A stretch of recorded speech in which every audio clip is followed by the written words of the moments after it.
everyone for coming by on Friday afternoon. We know there are some other things going on in the building, but Representative Loon and I just wanted to take some time this afternoon, now that it appears any progress, or at least the major progress we laid out at the start of the session, is finished for this session, to talk a little bit about what happened during the session and where things might go from here. So if you want to start with some comments, I can.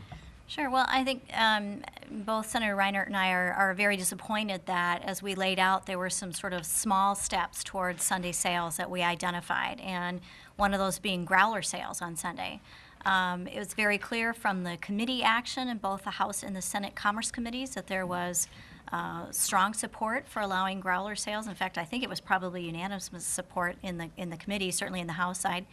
The Senate did have a vote to put the growlers back in, and the bill was pulled from that. Unfortunately, the process that happened in the House yesterday when we voted was one in which an amendment to an amendment was filed to a non-germane bill.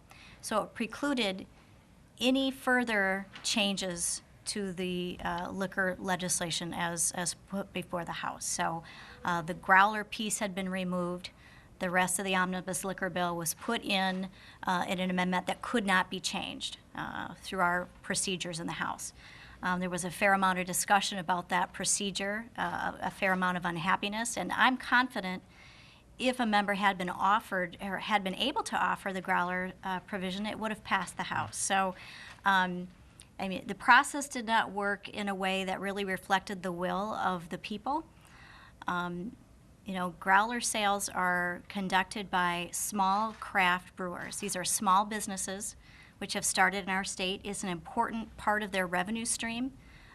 Starting and building a brewery is a very expensive enterprise. And so it's just disappointing that our legislature wasn't able to stand behind these small businesses, allow them to expand this revenue stream, and to be successful. And I would just echo those comments. We stood here, I guess, almost 3 months ago with a whole array of options. Everything from just a straight up full repeal of the Sunday sales ban, which both Representative Loon and I support. The local options, we each had a version of that, all the way down to what we considered to be baby steps, and that was the growler sales. And as we look at what we moved forward the growler sales out of recognition of the concerns of various interested parties. And why was this the one path that, as Representative Loon noted, made it all the way to the House floor without any objection, I think. In the Senate, we had good hearings, passed on overwhelming voice votes. For the Capitol Corps, that a voice vote is a signal that it's not a very controversial item. Then we had the omnibus liquor bill, including those provisions, done in 5 minutes. No debate, no discussion, no testifiers, again, a voice vote. And then all of a sudden things come to a screeching halt. And these were the provisions we chose to move forward because growlers are not something sold in liquor stores. Nothing in the bills would have even allowed a store to be open. And because they're not sold in stores, they're not carried by Teamsters. And these are our two traditional opponents. And yet somehow this session we weren't able to move these provisions forward. And I think each of us are happy to talk about that. I would note, though, as I close some comments and then we can take questions, whatever is less than a baby step, is it maybe an infant crawl, that is the progress we made this year. So we would be remiss, I think, to not acknowledge that there was some forward movement. Our breweries across Minnesota that have tap rooms can now have their pint sales on Sundays, so they can have those 7 days a week. And something I'm particularly passionate about, the Growler Freedom Bill, or the idea that if you're a fan of several microbrews, you don't have to own several growlers connected to each of those, is now, or will hopefully soon be law. So I in the course of that bill, heard from many a spouse who was tired of their other spouse having about 18 different growlers in their house. So, like I said, less than a baby step, maybe it's an infant crawl, but forward progress. And I think anyone who watched this issue this session knows that there was far more energy and engagement, not only by the advocates, the constituents who are very interested in this issue, but a multitude of players, and especially the businesses. I think we both were impressed by the degree to which the Minnesota Brewers Association and the Brewers Guild really got involved. And members heard from these small businesses in their districts. And that was reflected in the 43-22 vote in the Senate to put the language back into the bill. So with that, I think we're happy to take questions. I wonder, big picture, what's going on in the House and the Senate earlier. How can the legislature be on the way to legalizing medical marijuana, but you still can't buy a growler on Sunday? Well, I think that is the question of not just this year, but this session, our 2-year period. So here is a legislature that last year supported marriage equality. I was very supportive of that. Representative Loon was on board for that as well. Earlier this week, the Minnesota Senate overwhelmingly adopts medical marijuana. I was supportive of that as well. But yet Sunday sales is a bridge too far. I mean, it just doesn't. That's going to be the takeaway message from this session. People understand this issue, and they're going to go, okay, here was this legislature that could do these two really big things that have to do with the relationship between government and individuals, especially their personal lives, and yet somehow Sunday sales is the one that doesn't shake out in that. And what I've consistently heard from people is that's the most no-brainer of the three. So as voters go away from this session and think about the campaign election this fall, gubernatorial, the governor's race on the ballot and the House race on the ballot, I really do think this is going to resonate as a campaign issue this fall. Absolutely. And just to add a little bit to that, I mean, if you really sit down and look at our liquor laws, our statutes, they make little sense and extremely inconsistent. When folks opposed to Sunday sales rail on that, I must point out we do allow Sunday sales, but only in certain limited instances. If you're a farm winery, you can sell bottles of your product from your farm winery on Sundays. That's allowed. So when we've got to do liquor bills to allow a municipality to allow their golf course to sell beer and that, I'm not sure that that's the type of legislating that needs to be done from the state level. Mm-hmm. So we've got a lot of control over things that are really best left to the municipal jurisdictions, and our liquor laws are really rife with inconsistencies and just policies that don't make sense. Representative Loon, are lawmakers not representing the public? This polls higher than almost anything this legislature faces, and yet there's still no action on it. In my opinion, absolutely yes. They are not. And I think, well, I don't want to speak for every legislator because each legislator knows their own district and their own constituents best. Clearly from those polls, you can see that there's overwhelmingly strong support for changing these laws. And I think it's high time we try to get a real debate with real action where all members are allowed to offer suggestions, offer changes to laws. Let the legislature work its will. Will it be a campaign issue? Senator Reinert suggested this might. House members talk about this on the campaign trail? Absolutely. I think they will be. You said there's a coalition that's grown up around this. Will they be active, as far as you know, raising money, making this an issue in campaigns in the fall? My understanding is that they will be. I think I would not be surprised if shortly after session adjourns that you all aren't invited to a gathering of that coalition to talk about their strategy for moving forward and for this to be a campaign issue.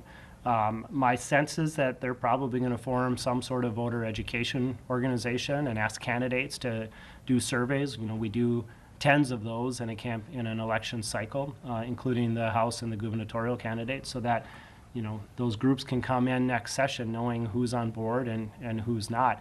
And, to Mary's question, at this point, clearly the legislature is not reflecting the will of Minnesotans. Yet that moves almost daily. Where we are at the end of this session, while the product may not show it, is very different in terms of mass and energy than where we were even at the start of this session. I recall at the end of last session saying to the Minnesota beer activists, I cannot push this rock up a hill by myself, and that was before Representative Loon got on board, which was a wonderful addition. I said, you must find a way for people outside this building to be engaged, to be willing to make their voices heard, because the traditional way this issue has died is a lot of people outside the Capitol who say by 70-some%, yes, I'd like to see this happen. When asked, are you willing to do anything about it? No, not really. That changed this year. We had 4,000 plus emails. Brewers called their legislators. there was engagement, there was energy, and legislators who have traditionally voted no just out of habit more than anything have now had to actually visit the issue and think about it, and I think put it in the context of marriage equality, medical marijuana, but somehow Sunday sales is not doable. And when a thoughtful legislator puts all of that together, it doesn't make sense. And as Representative Loon said earlier, those of us who work in the commerce areas and look at how we treat the different parts of the liquor industry know it doesn't make any sense. If you're a winery, you can do 12 bottles on Sunday. If you're a brew pub and now a tap room, you can do on sales. If you're a micro distillery, you can't do anything. I think, I'll speak for myself at least, I am convinced that we ought to treat these growing micro industries equally, that we ought to have the wine sale, the up to 12 bottles on a Sunday. We ought to be able to sell growlers on a Sunday, and the micro distillers ought to be able to sell a bottle or two. And that lets all of these almost exclusive small businesses, right? We're in a building where that's all people talk about. We're going to support small businesses. It lets them have access to revenue that they need in order to support and grow their small business. So is it that taverns and Teamsters are more powerful in this place than whoever you have supporting you? You haven't named your opponents yet. Well, I mean, clearly the Teamsters were the ones who had, from my understanding, they did not speak to me personally, but had come forward in raising concerns that their contracts would be reopened with the wholesalers. But name of said wholesaler was never put forward in that. And I don't know how many interviews they did with the press about that, but it's my understanding they had no comment to a number of the stories that I saw. So I think that is a big question. And I will say, the issue of Sunday sales in the broader sense, certainly there are differences of opinion yet in the legislature. But when you've got an issue like growler sales, which is a much more narrow provision and clearly having support of, I think, the majority of legislators, but a very small but powerful group of legislative leaders being able to stop that, I think you're going to see a real pushback and frustration from members by utilizing, again, procedural processes to silence that, that position. I think you're going to see a lot of legislators start to push back stronger on some of these liquor issues and on Sunday sales. Based on your And- experience, No, I was just going to say, and I want to be clear, if I'm asked, who is responsible for this not making progress this session, it's the Teamsters. We were on green light go paths in both the House and Senate until after the bill had cleared the Commerce Committee and the Teamsters started to go around and gel up opposition. And, I will say, while they talked to me, never was I shown language, never was the wholesaler identified, which now, a month later, just makes me very suspect about that argument. I think it really was just opposition to a Sunday sales repeal. If you look at what the Senate did earlier this week in putting the growler amendment back on the omnibus liquor bill, the Senate included language meant to take care of the Teamsters' concern just for good measure, even though stores don't sell growlers and Teamsters don't carry them. And yet that was still problematic.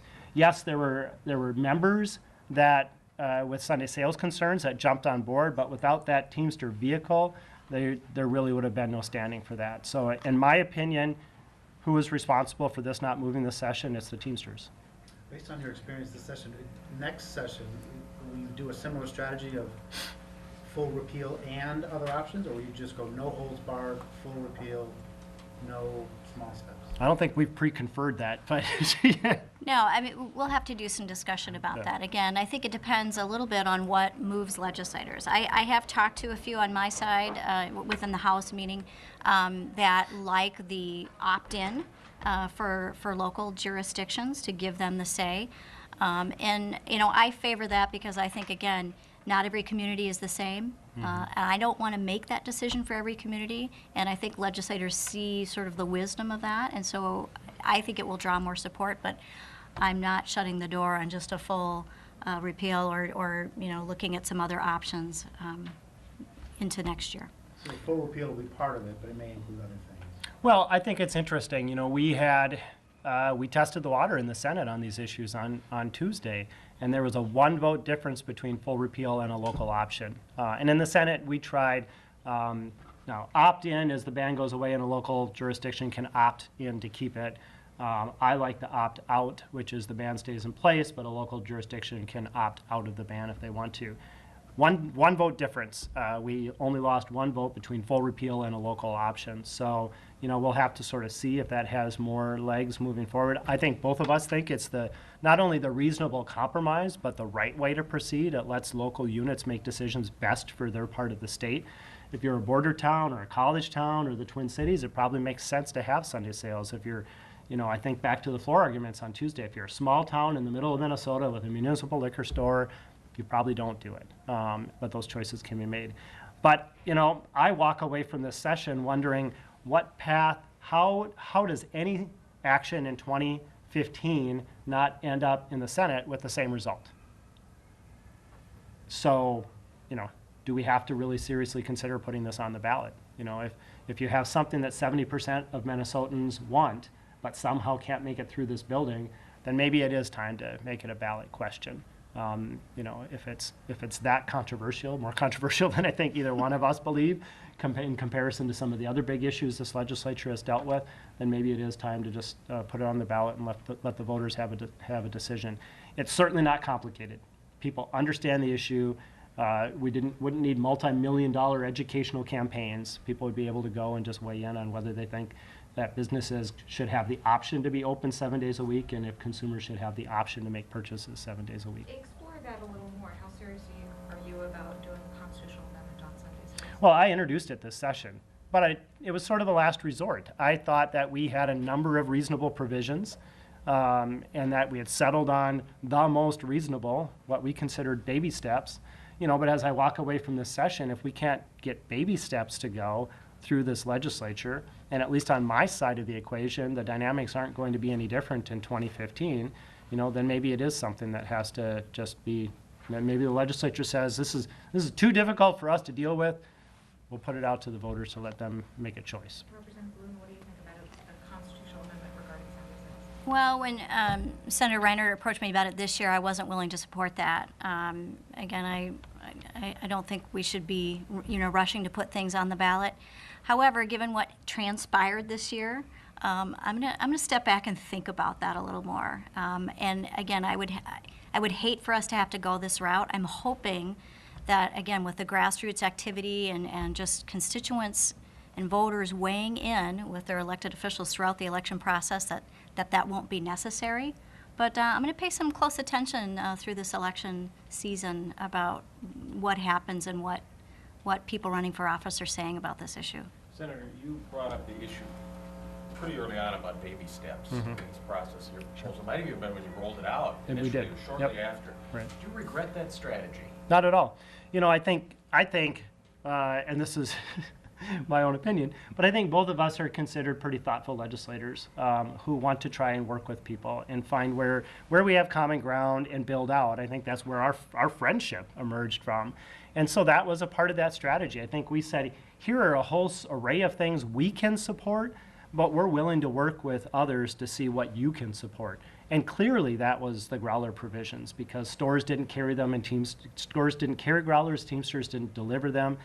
And that was evidenced in how quickly and easily it moved through the process until all of a sudden we hit this Teamster opposition, and that stopped it dead in its tracks. Do you think other folks were unreasonable in the sense that you gave them the options, and maybe you should have not been reasonable right from the start and just said, hey, it's the full ban, and then negotiated later on in the whole process if you were forced into that position? Might you have gotten further? I mean, my press release, I think the header is, we lost the battle, but I think we're one step closer to winning the war. While we might have lost on the growler issue, we have talked about this all session long, to the point where folks at home in Duluth think this is the only thing I'm working on. Because all of you like to cover it whenever something happens with it. I have to constantly assure them that there are other things. I can walk and chew gum at the same time. But I think that full session conversation has only raised the profile. I know personally, I can't, this was Easter dinner conversation. I mean, everyone outside this building talks about it because they understand it. And not everyone, is in agreement, but they get the issue and have an opinion on it. So, no, I don't regret that strategy. I think it was for us, in keeping with our type of legislating, finding the reasonable steps forward. And the way it unraveled, I don't regret either, because it's to only raise the profile of the issue and engage Minnesotans in the conversation. Right. What sort of outreach do you plan to make, or have you already made to party leaders or some of these powerful opponents? Well, I think there'll be a lot more discussion. Obviously, we've got a pretty full plate between now and whenever adjournment happens with the issues that we have to resolve yet this session. But I know there have been a few people within our caucus that have come forward and said they'd be supportive of Sunday sales and that, with regards to who hadn't previously come that far as a result of our efforts. And I think that will continue. In regards to the previous question, you can Monday morning quarterback, how you maybe could have done things differently. But again, I think what Senator Reinert and I tried to do was assure people, as we were making a renewed push on this issue, that we would try to work with the appropriate committee chairs, legislative leaders, and try to work through a thoughtful process to allow adequate dialogue for supporters and opponents to express their will. And unfortunately, as things, as I said, played out at the end, it wasn't really a good process that occurred. And so, I think if nothing else, I'm hearing from people that are just really frustrated and angry over what was a very stilted process in which people weren't able to even offer an idea on the House floor, and that was is very angering and frustrating to them.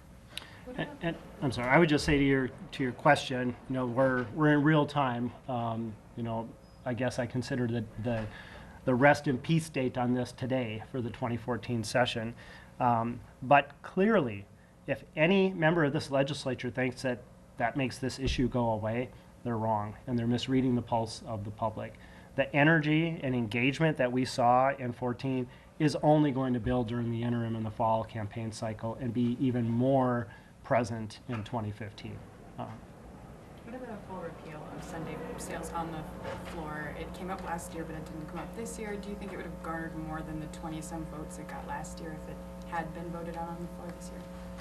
I think it's hard to say. I mean, I do think it probably would have. I don't know that it would have gotten close to enough votes to pass, I guess is the question. And, I did ask Chairman Atkins for a hearing on the Sunday sales, on my opt-in, opt-out proposals. Unfortunately, that request was not granted. And I think it would have given a great opportunity to air some of those questions and concerns that have been brought up by members. But as I said, unfortunately, the process was such that we weren't able to even offer the amendment. And I would say, if you look at the vote earlier in the Senate this week, two things. One, there had been other opportunities earlier this session for a full repeal amendment to come, and I had asked members that I knew were supportive to not do that. I knew it wasn't going to pass, and I didn't think it was helpful to the overall progress on this issue. However, by the time we got to Tuesday, my thought was, why not? Let's see where people are at and let Minnesotans see where their members are at. And honestly, the 20-some votes on full repeal was significantly more than I thought we would have in the Senate. When you compare what the vote was in the House last year and, fractionalize that down to the Senate, their 20 votes become 10. So we more than doubled that. So, on the surface, it doesn't seem like a very strong vote, but it's much stronger than any one that the Senate has taken before. And as we look at sort of the autopsy of this issue, we see small, very small steps forward, but we also see this great foundation that's only going to be built on and enhanced over the interim and for next year. So, Representative, how do you explain that to normal people who don't live in this building, that Sunday sales only has 20 votes in-house? A huge chamber. Yeah, well, at the beginning of this year, when we started talking about this issue, one of the things I pledged was to try to follow the process that has been traditionally used on liquor bills, which is the changes are vetted in committee, there's testimony taken. If you're for it or against it, you have the opportunity to speak about it. And so there is a very sort of, we follow the process almost to the letter of the rules on those bills. And I pledged to try to do that, but getting the Sunday sales conversation started in committee. Again, I'm disappointed I wasn't able to get a hearing to have that. And so I think what in the past, an amendment's just kind of been lobbed out there on the House floor without a lot of warning, without a lot of preparation for people to have the facts and have the chance to weigh those pro and con arguments and have that legislative history behind it. And I think that's very important to do with an issue that's controversial. What about, again, average people? They don't really understand the committee process or care if it's lobbed on the floor. How do you explain, again, the lack of support given the public goals? Well, I think, again, there's been, as we've seen, there are some interest groups that are very powerful here within the House that have been able to kind of hold this issue at bay. And you do have a large number of people now who are weighing in on it, but you also have, some voters and constituents in that. This is not a top-line issue for them. So, for some members, there's a lot of other things that they're concerned about, and this is not an issue that falls to the top of their list. And you also have just legislative inertia. We all know that there are a handful of issues that seem to come up every year. One of them involves a freeway just south of here. In the Senate, we deal with eyeglasses on a regular basis. And members just get used to how that's that amendment, and they hit their button. That's what changed this session on this issue. Instead of it being okay, I know how I voted on this 18 times before, I'm not even going to think about it, I'm going to hit the button and go back to checking my email, people now are engaged. Members are engaged in thinking about it. Yes, we need more in the Senate, 12 or 14 more, but it's forward progress. And, I think we were both optimistic at the end of the day, and, I'm disappointed that we didn't get further. I thought we had the small steps that were reasonable and not offensive and would help small businesses across Minnesota, especially in the brewing side of the equation. It's 8,000 jobs and $80 million in revenue and only growing, but that didn't happen. And we could either sort of spend our time looking backwards, or we can look at what did happen and the foundation that is there to be, I think, pretty successful in 2015. So, and I think maybe we should take one more, and then I know Representative Loon is missing some stuff on the floor that she probably wants to be back for. So, any other questions? All right, thank you, everyone. Appreciate it.